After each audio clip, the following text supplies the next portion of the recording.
Тази пациентка дойде специално от чужбина, за да й направим корони и фасети. Но ние отказахме да започнем лечение.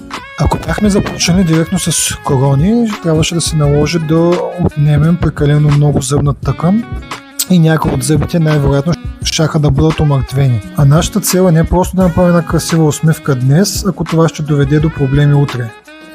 Нашия план беше прост. Първо да подредим зъбите с ортодонтско лечение и след това, ако се налага, да поставим фасети и корони. Да, можехме да направим ортодонтско лечение и при нас. Но понеже тя живее в чужбина, я посъветвахме да започне ортодонтско лечение там, за да може да бъде наблюдавана. Тя дори се свърза с нейния ортодонт, който предложи да изпилиме предните 4 зъба и да поставим коронки.